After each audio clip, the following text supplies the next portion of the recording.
this obstructionism from the pipelines is costing the Canadian economy over $15 billion a year in just reflecting oil sales, and another roughly 25 to 30 billion a year in lost secondary income.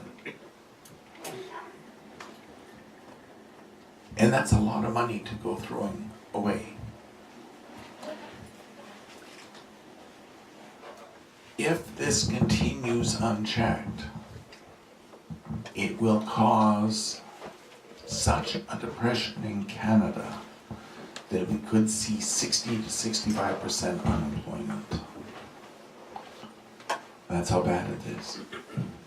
Because if we can't get our oils to market, we can't purchase from Eastern Canada, can we? We can't purchase from anybody.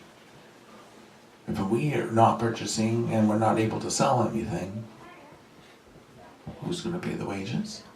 There's no economy. There's no economy. Who's going to pay the taxes to keep all the governments in operation and all their compliance officers? Certainly not the welfare ones. Yes, certainly not them. But you see, these losses is only increasing over the years, and without the pipelines going through. The mayor in Quebec is said to have become extremely wealthy after stopping the Eastern Extension pipeline, because they should have had pipeline from coast to coast so that we can at least supply the oil needs of Eastern Canada without having to import that oil at high prices. And that's not even taking into account how much we're losing having to import oil when we have no way of bringing it to market. We should not have to import any oil. We should be able to supply our needs.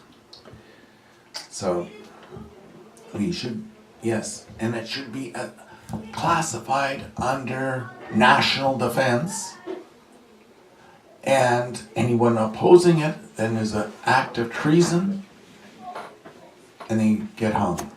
And you know, when you start hanging people, all of a sudden they don't have any opposition. But that's what's necessary right now, is it gets put under national security for these pipelines to go through. And that they nationalize a 10-mile strip on either side of the pipeline. Yep, for protecting it. For protecting the pipeline. Expansion possibilities. And expansion possibilities, yeah. And if they know that's going to be nationalized and they're going to lose or get paid 8 cents on the dollar like the last time it was a nationalization for security purposes. Do you know, people all of a sudden they say, well, I don't care if it goes through as long as I don't lose my home. You know, you got $2 million in your home and you get paid $160,000. It hurts. That's where you got to start talking to people. They understand that. Yeah, when it hurts in their pocketbook, they understand it. Well, how much are Canadians really losing having or not having these sufficient pipelines? You know, the ones that are buying, the U.S. Companies that are buying our oil, oil $70, and some of them are only paying $40 a barrel. That's $30 a barrel we're losing. Not only that, the U.S. is buying our oil at these cheap discount rates, then they sell it abroad for full price. They sell it to China at an inflated price. So they're making money off our oil. And we gotta pay, they deduct off the cost of shipping it down by rail and by pipeline. They take it off our end. Yeah. The cost of getting it to the coast where they get to sell it free and clear. Ship it, Chinese boats come over, get loaded, and they go back. Costs the US nothing, and they make 30%. Well, they don't want to lose that. So they're paying obstructionists to stop oil flow in Canada. And for a bribe, everybody is going to suffer. So that somebody can get rich for a bribe. Sounds like communism. Well, let's audit the politicians. It's what? Let's audit the politicians. No, they have they have something against that.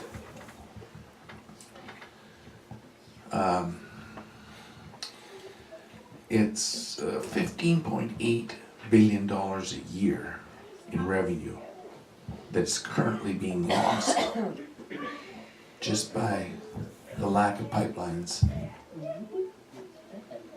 Is that trillion or million? 15 billion. Billion. Billion. That's a big chunk of change. Canada has been unable to build any new major pipelines due to the cancellation of the Northern Gateway and the Energy East projects. But the people that are involved, the leaders of the Native group, suddenly has money to up and retire in the Bahamas. You know, it takes a little bit of money to buy a $3 million home and live there for the rest of your life, while your tribe goes hungry. Yeah, they don't care about themselves. And from the mayor down in Quebec that caused the problem, and was totally out of his jurisdiction anyway, but because he caused all this big ruckus and hired people to go and cause a riot in the approval, you know, so it couldn't get approved. He became very, very, very rich. Is he Montreal? It's not Montreal, it's outside of Montreal. Oh, yeah. We see what's happened with Keystone. And then we look, the BC government continues to oppose the project despite regulatory approval, and is pursuing legal means to regulate the movement of diluted bitumen through its territory. Such opposition raises serious concerns about whether the pipeline will actually ever be built, because it's taking away free trade and the ability to export. You see, if it was something that was going to BC to be manufactured there or be refined there, they would have some legal connection. But this is for export, outside their jurisdiction completely. But they went through all the judge lists to find out which judge would be favorable to their position. And now they're trying to block Alberta, Saskatchewan, and one of the other provinces from having any say at the court case where they want to present their case for control. But it's against the Constitution for them to have it. Right. What if they ran the pipeline up north and around it through the Yukon? Well, that Northern Gateway was already opposed and blocked, withdrawn.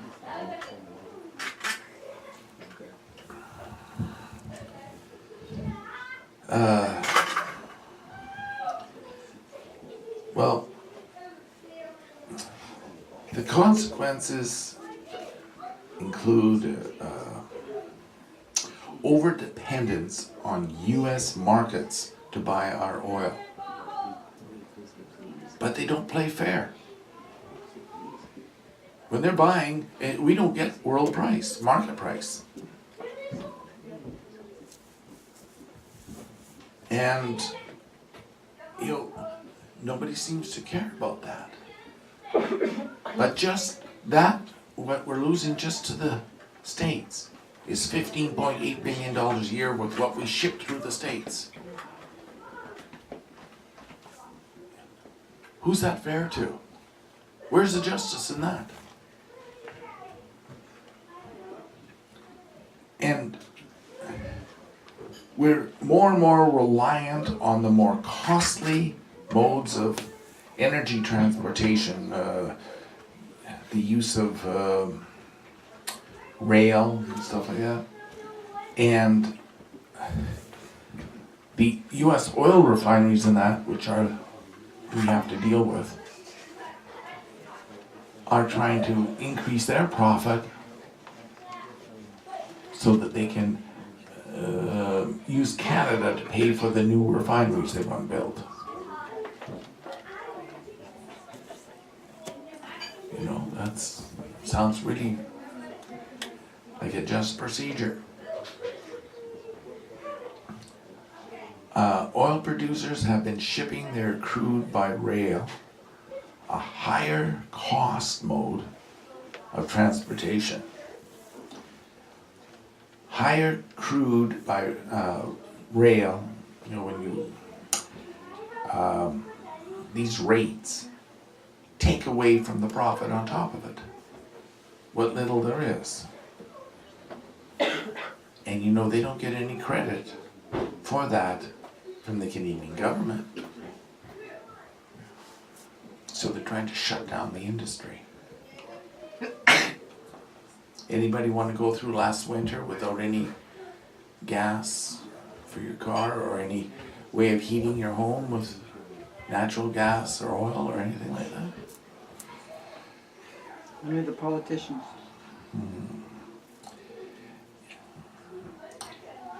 If the obstructionists were the first ones to shut their natural gas off and their oil off and their electricity that's generated by oil off, so that they could enjoy a winter without heat, I wonder how much support they would still be willing to give. Just might get that. Well, these higher transportation costs are now being passed on to the Canadian citizen with higher gasoline costs here to try and offset the gouging that's taking place through the rail. Doesn't make sense, but that's what's happening.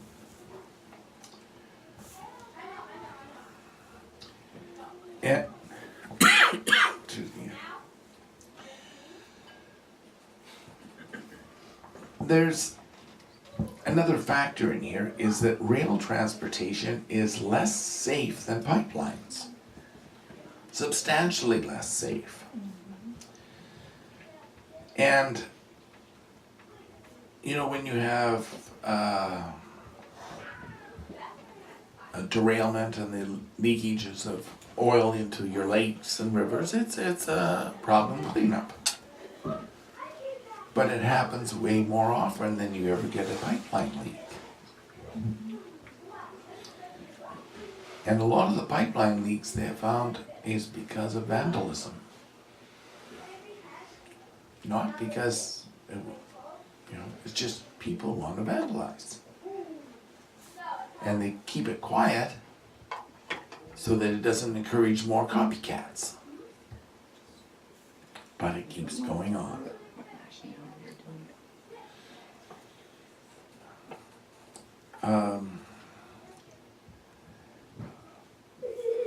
Rails are 250% more likely to have a spill and a leak, or a leak in them, than a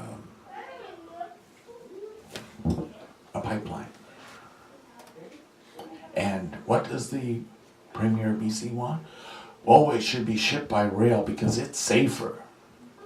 Did you know that diesel engines that pull the trains give off carbon dioxide? He doesn't believe it. A lot of it too. He doesn't believe it. Wow. I don't think he's seen a train. Well,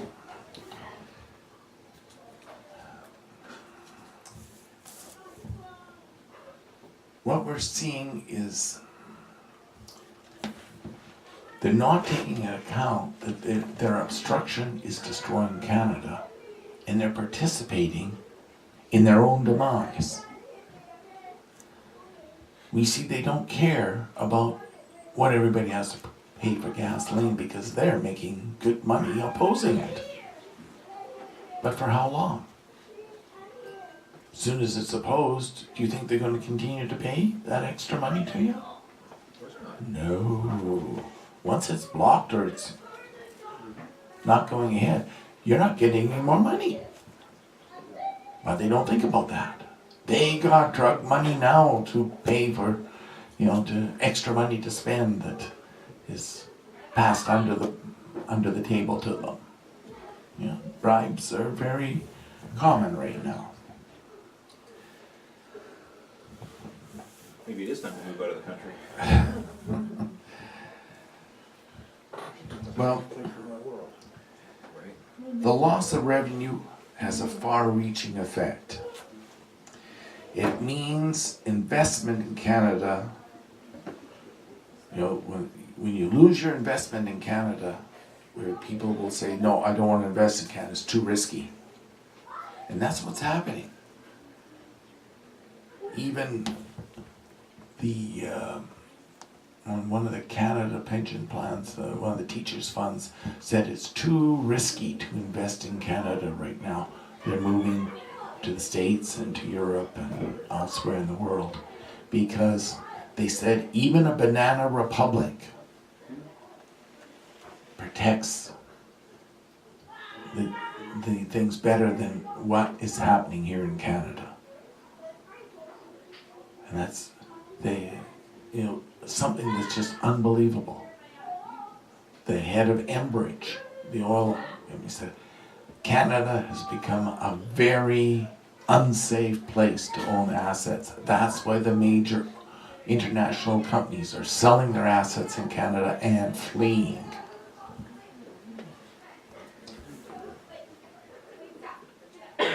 What happens to the jobs? The government is counting on bringing in the taxes to pay for all these obstructionists pay their wages or their welfare. What happens with that? Nobody's thinking about it. If there's no money to pay the treaty funds for the Indians, what are they going to live on? Go back Just to do more break and enters. Yeah, they'll probably have to do more break-in entries and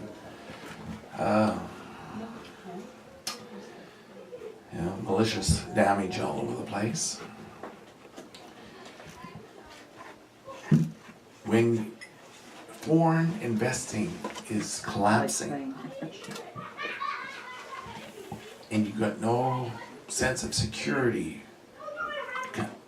to want to invest, what's going to happen? A depression follows. It followed in the 30s. It followed in the late 80s. There was bad news in there.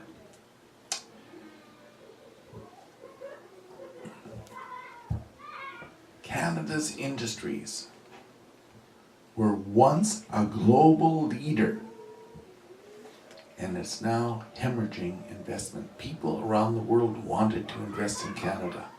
Now they want to get their money out to see who can get out first. Is this really what we want? Obstructionism,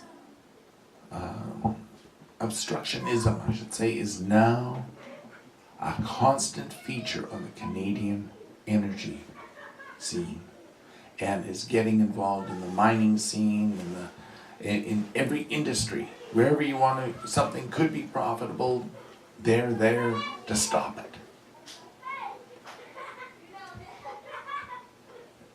And it doesn't make sense. But it's where the tail wags the dog. this is the open door for the nuclear attack eventually too. Yes, who's going to defend a country?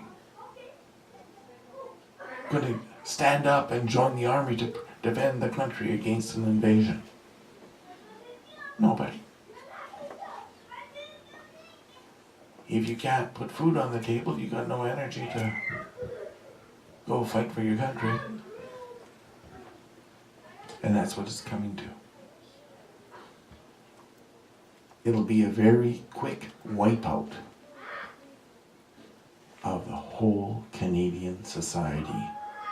And it'll probably happen like overnight. It'll be so swift because of the stupidity that's being put into practice and nobody's standing up against it.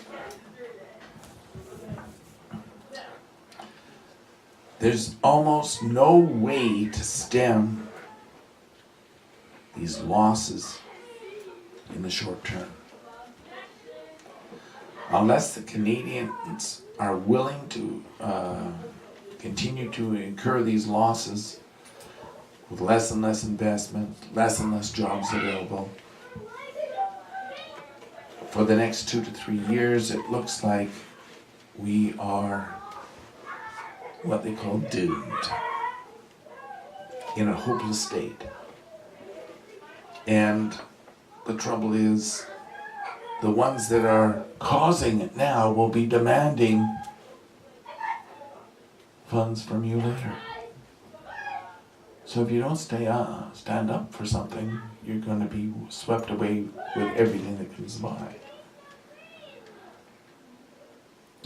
And it seems to be a badge of honor to obstruct anything that's going to be profitable for the nation as a whole, or even for an area.